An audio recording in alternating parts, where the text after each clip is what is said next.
Welcome back to Coffee and Conversation.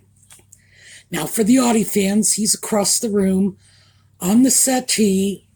He just woke up, and I don't know how he does it. When I start the camera equipment and the sound equipment, it's like the tap of a button. It's not even one of those old-fashioned buttons that makes noise when you click it, but he knows when this goes on. He sits up, he stares at me. So, I guess that means he might show up after all. It's been raining lately, and it's going to continue to rain. I think our first sunny day is Thursday. So he hasn't been really happy, but it's nice out right now, like at the moment. It's not raining. So I'm not sure what he's holding against me right now, but it can't be the weather. All right, let's talk about one, yellow for Catherine and for Lex's mom, and I think we should probably just expand this to cover everybody who's battling the big C right now, because one of the things that finding out about Lex's mom had pointed out to me is the world is full of people who are sick. Yes, we're wishing Catherine well, but there are a lot of other people who need our well wishes too. So, yellow for everyone. And scarves. This is a Diane von Furstenberg vintage scarf. Let me show you. This is my favorite style of scarf. It's about 6 feet long and about 1 foot wide. And here we go. Right there is the Diane von Furstenberg signature. So, vintage, $25. Very happy with that. But because we're doing interesting ways of securing scarves, let me show you this. This little butterfly was a gift from one of our viewers. She sent it to me along with a yellow scarf. And because I haven't had a chance to wear the butterfly yet, but because I'm now wearing navy blue, the butterfly is doing a very nice job of picking up the blue in the sweater and the white in this yellow and white scarf. I thought, let's get this out. And the reason I haven't done it is this is actually designed for a thinner scarf. And I have a lot of thinner scarves. But we're working with what we've got this time. So anyway, thank you. And here we go. I think interesting little scarf rings like this make a very nice way of securing a scarf because, frankly, I could stick a dull, boring scarf ring on this. I could stick a fancy, expensive Hermes scarf ring on this, and it wouldn't have the impact of this little butterfly. So, there you go. We are going to take a look at the intro. We are going to come back, and we are going to get into the topic, which, by the way, is us.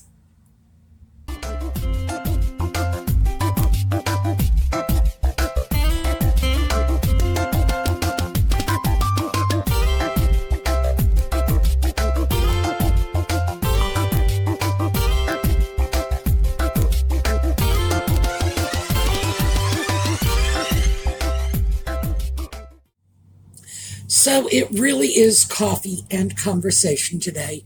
Yes, I do have my coffee. And as you know, when it gets warmer out, the less likely I am to have coffee. Also, it's because I do these videos later in the day. If this were, when I first fell out of bed, oh yeah, we would be swimming in coffee. What I wanted to talk about today is parasocial relationships. And before I get into this, let me tell you what started me off on this rather unusual topic. I had been watching a YouTube video. These videos are done by some little English boy who summarizes TikTok for me. Great. I have all the benefits of knowing what's going on TikTok without having to watch it, because I consider having to watch TikTok to be a major liability. It's like those people are just plain crazy. So this kid summarizes everything. And he was talking a couple of days ago about a YouTuber, and I guess, I don't know, YouTube, TikTok, I'm not sure the connection, but it's a YouTuber. And she had a large, extensive following. I mean, we're talking like millions of viewers. And she hadn't been making content for a while and suddenly returned pregnant. And so she goes through these videos of following her pregnancy along. And then suddenly she shows up one day and no baby bump and no baby. And she tells her viewers that she has miscarried. And then she pulls the rug out from under that and says, surprise, I lied. I was never pregnant. Took me a while to kind of wrap my head around that. It's like, wow. That's why I don't watch TikTok, by the way. They're crazy. So this is not TikTok, of course. This is YouTube. And yes, obviously it's a young woman. She would have been of an age where pregnancy would have been a possibility. I think she's in her late teens, but still. And she had an explanation for this, that it was basically a publicity stunt. And in the midst of this explanation, she referred to the parasocial relationship between a person creating content on TikTok or YouTube or whatever, and their viewers. And of course, she defined that as a parasocial relationship. And that is a term that, even though I know what it means, I don't use it to describe my own relationship with the people who watch my channel for reasons we will get into. And actually said at one point, you, meaning the viewers, are a source of revenue. That's what you are to me, meaning her as the YouTube creator. Well, if you thought I was floored over the miscarriage stunt, looking at the viewers of your channel saying, you're nothing but ATMs to me. I look at the camera and all I see are dollar signs. Whoa. Okay. Now that's her, and that is her view. And if she wants to look at her viewers in that context, I suppose it's her business. Who can tell her not to? But I started looking at this thinking of, after I just got through all of the massive things that were wrong with the way this young woman's head screwed on, I pulled back and said, wait, is my relationship with you the same as her relationship with her viewers? And of course, absolutely not. You are not a source of revenue for me. We need to start with that. Oh, and for those of you who are not aware, I personally do not make money from my YouTube videos. Nope. The money all goes into a business account that funds the restoration of my 1852 schoolhouse. That's what it is. So eventually, all of that money is going to go to restoring an old one-room schoolhouse. There you go. But, and, all right, so the other side of that, of course, is I'm the person who signs the checks on that account. So theoretically, I could grab all the money and fly away to Tijuana for the weekend, but I could go to jail if I did something like that. So, no. A weekend in Tijuana is not worth jail time, no matter what anybody tells you about how good the liquor is there. No, thank you. But I'm not sure why someone is doing this, creating content, putting out videos, if they're only doing it for money. That has to be reflected in your output as a content creator. It has to be reflected in the way you put yourself forward to your viewers. There has to be a difference between getting in front of a camera and saying, honestly, I care about you, and meaning it, and saying, honestly, I care about you and your wallet. And that's the end of it. So I decided I wanted to try to unpeel this onion a little.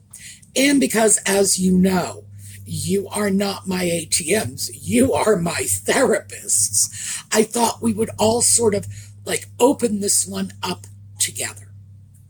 So, a little history on parasocial relationships. This child is too young to have any kind of education on this subject. So I'm assuming she read the term somewhere and said, I know what this means. Parasocial relationships are relationships that are characterized by a one-sided component. I have a relationship with you, you have no idea who I am. And let me give you a very good example of this that I'm sure we can all remember. This is Judy Garland singing You Made Me Love You, which is a great song, to a picture of Clark Gable. Very reminiscent of that teenager crush on a movie star sort of thing. That's what parasocial relationships were when the term was just pulled into our lexicon. It was that one-sided, stalkery sort of relationship, even though we didn't have stalkers in those days. Well, we did, but we didn't call them that.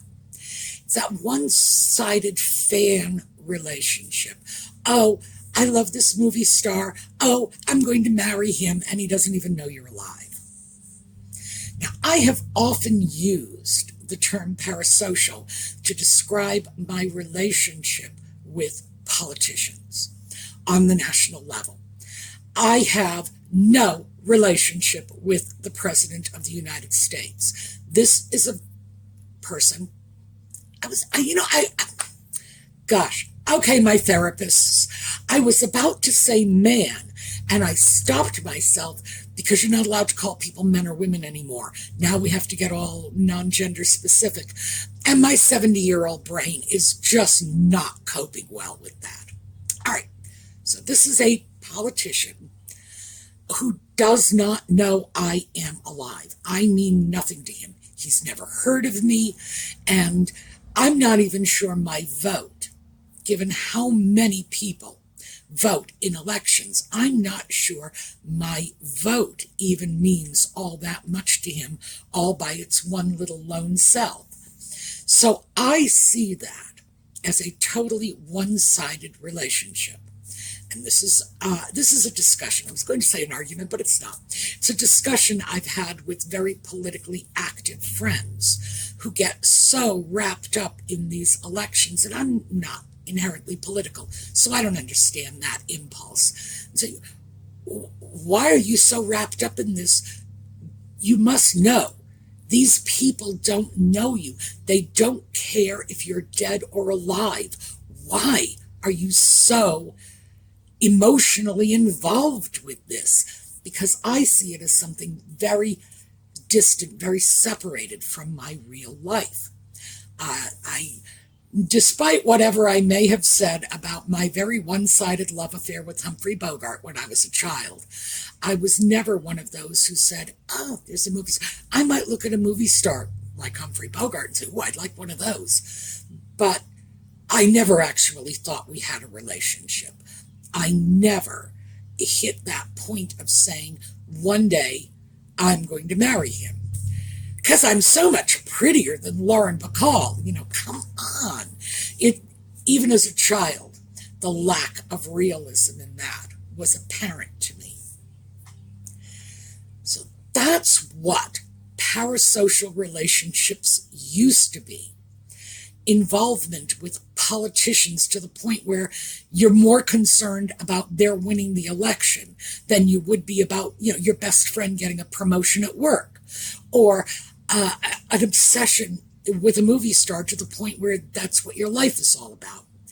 And that was before the internet.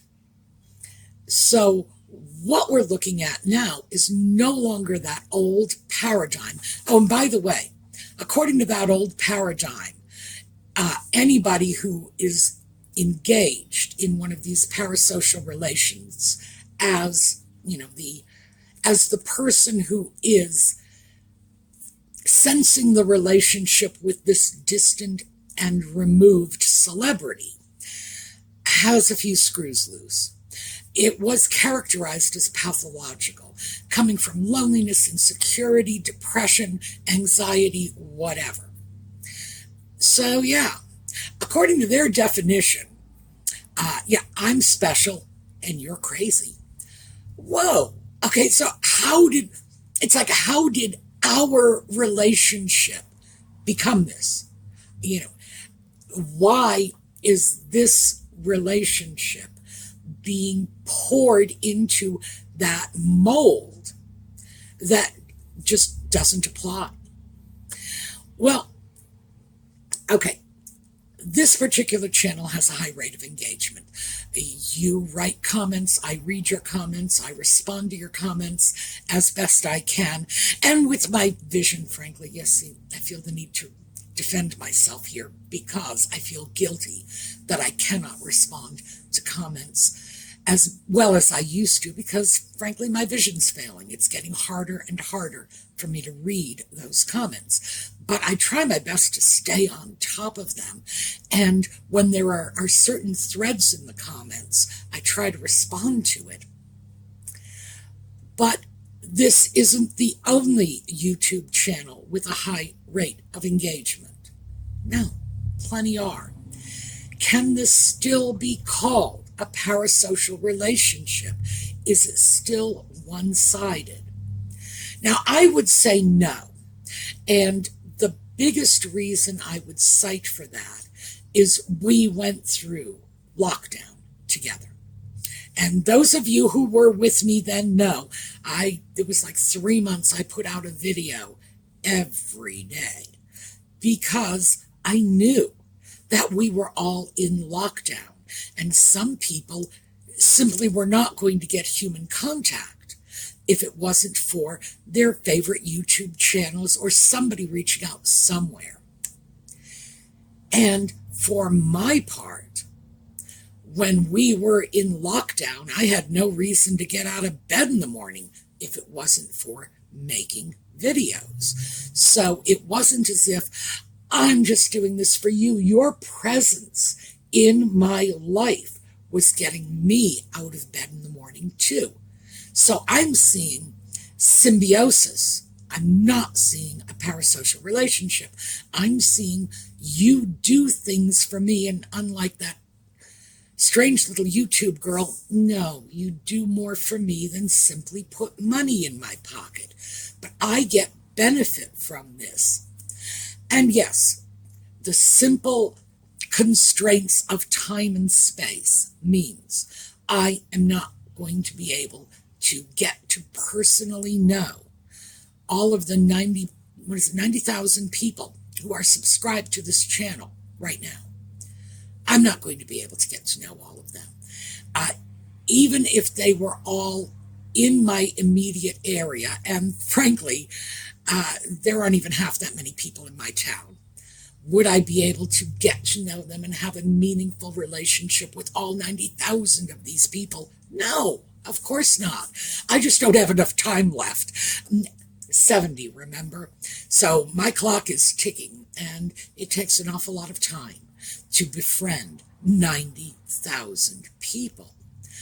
But that doesn't mean you are opaque to me. You are not just a screen and who knows, who cares what's behind it. Now, I mean, it's very true that, some of you could be watching this in the shower with your cell phones and, maybe throw a baggie over it to keep it dry. And it may be just as well that we don't have that two-way television like they have in the Jetsons. But I still get enough feedback just from your comments and your responses to feel that I can change things in terms of the content I'm presenting, in terms of Okay, back to the beginning when I spoke about tying the scarves. This was a viewer comment. One of our viewers had said, show us interesting ways to tie scarves. Right? Another viewer gave me this. So yes, you have a real, tangible effect on the content that is being put out. And that is as it should be, because this is not television. This is not turn on the box and at 7:30 at night a certain show comes on. Now remember, that was television in my day. I realize that's probably not true anymore, but I haven't had a television in years, so I don't know. Maybe they still do come on at the same time every night. Maybe they don't. Maybe you just go in and pick the shows you want and tell them what time you want them. I don't know. Oh, by the way, I know we have the technology for that. But it's a different relationship. And it is a relationship that I would have to say, for the most part, is probably more important to me than it is to you.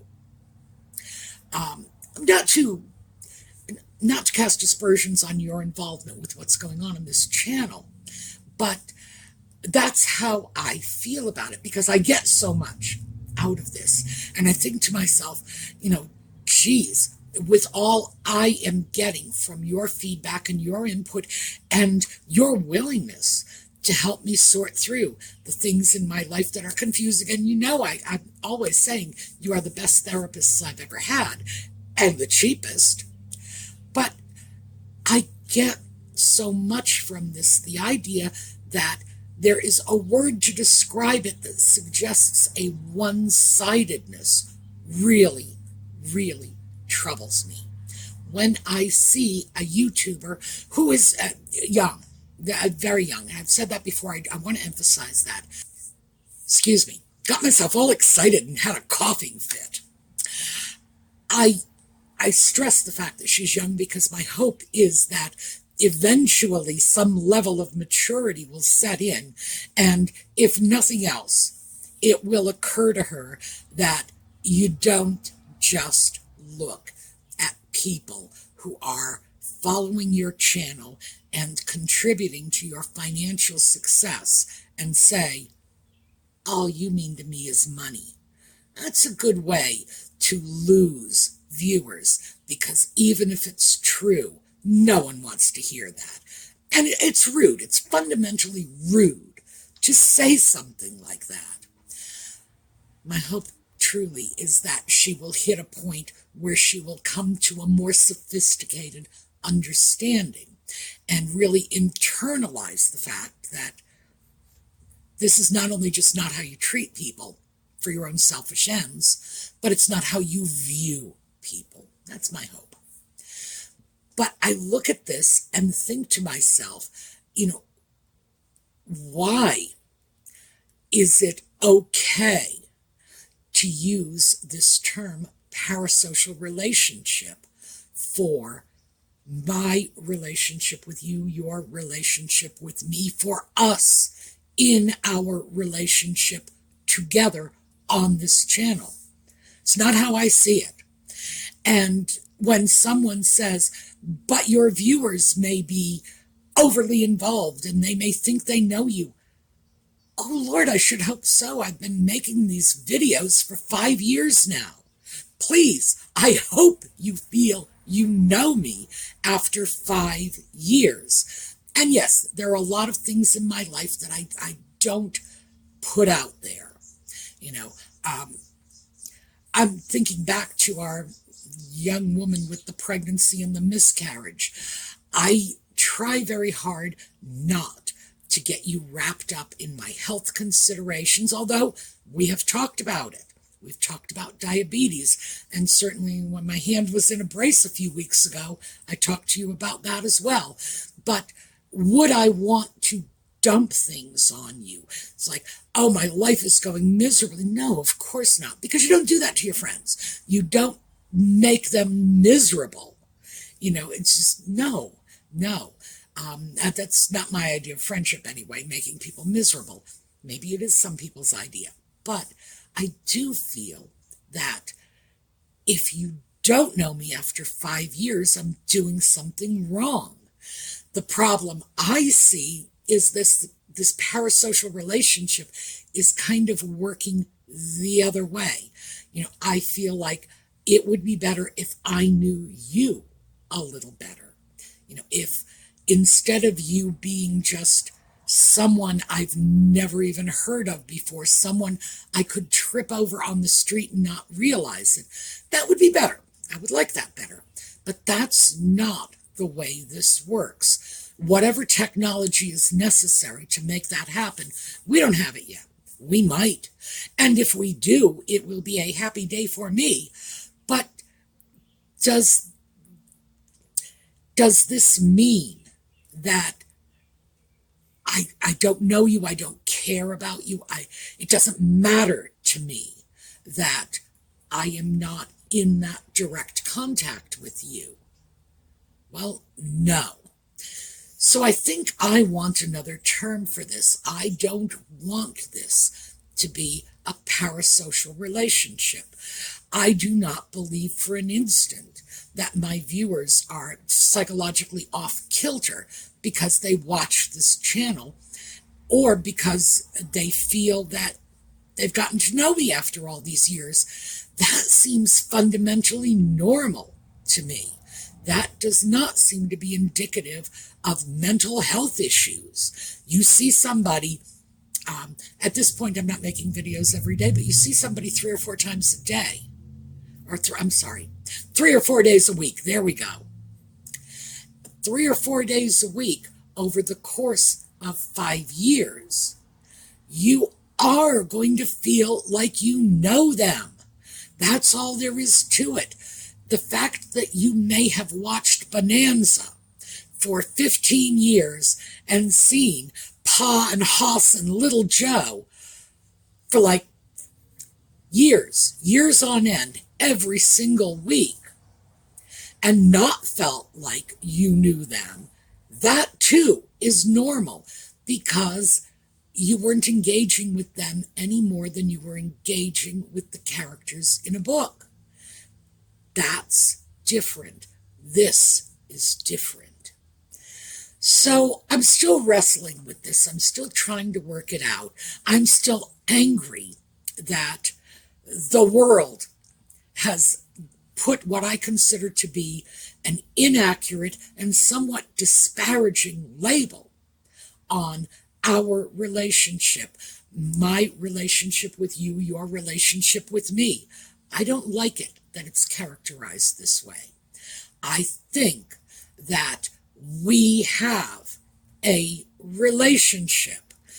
Yes, it would be far more personal if I were in your hometown or you were in my hometown. Well, yeah, of course it would be more personal. But in a way, it's kind of like, I don't know, maybe a pen pal relationship. I was about to say online dating, but no. After that reference to watching me while you're taking your shower, I don't want to go into the dating mode on this. Maybe like a pen pal. Maybe like other relationships we've all had in our lives that were very distant. My relationship with my first cousins, and my father was an only child, so all of my first cousins were on my mother's side. My relationship with them was distant, relatively speaking, because my mother's entire family lived in this one tiny little town. The last time I was there, the population was 2008. I saw it on a sign. And I joked at the time, 2007 of them are blood relations of mine. My whole family is in that town, but my immediate family were not. So they were my cousins. I loved them. I cared about them. I didn't see them as often as I would like. I was a child. I didn't have any control over that. But still, I had a relationship with them that was very real, even though there would be times when I might not see them for a year or more. And no one would deny the validity of that relationship. They are my cousins. So you say the magic word and it makes it okay. But some of the very same people who would say, oh yeah, the cousins, that's fine, would say that the relationship I have with you or that you have with me is not. So I don't know. I'm not happy about that, but it's something that I will probably continue to explore, because I think it's in our best interests as participants in society, with telephones and computers and televisions and whatever the technology is, that allows us to reach out to more and more people who are physically farther and farther away from us than ever before, and to feel connections. And somebody needs to put their imprimatur on this, to validate this and say, this is real. This is not a symptom of mental illness, although frankly, to be fair, they are no longer saying we are mentally ill if we watch something like Keeping Up with the Kardashians, a show I've never seen, by the way, and then the next day sit over coffee with our friends saying, what do you think about what Kim is up to? You know? Well, they're saying we're not crazy for that. Now, I've also got to say, I got a line I draw in here, and I often tell people the story about the time my mother called me at work to tell me that my cousin Paul, my cousin Paul was dead. She didn't say it was my cousin Paul. She said, Paul is dead. Paul's just died. My mother's maiden name was Paul. Needless to say, I have a lot of cousins whose first name is Paul because of that. I'm sitting at work trying to figure out which one of my cousins is dead. None of them was older or unhealthy. And finally I said, well, are we going to the funeral? And she said, what do you mean? I was like, Paul's funeral. How could we go to Paul's funeral, she says. Turns out Paul is a character on her soap opera. So when I say it's good that we're not looking at this in the context of mental illness anymore, let me throw that one caveat out there. When you are planning to go to the funeral of someone on television who has died, yeah, it's moved into the range of mental illness. I felt pretty crazy after that, but I also began to wonder about what was going on with my mother in calling me at work, crying and sobbing because Paul was dead. Yeah, that was definitely a little extreme.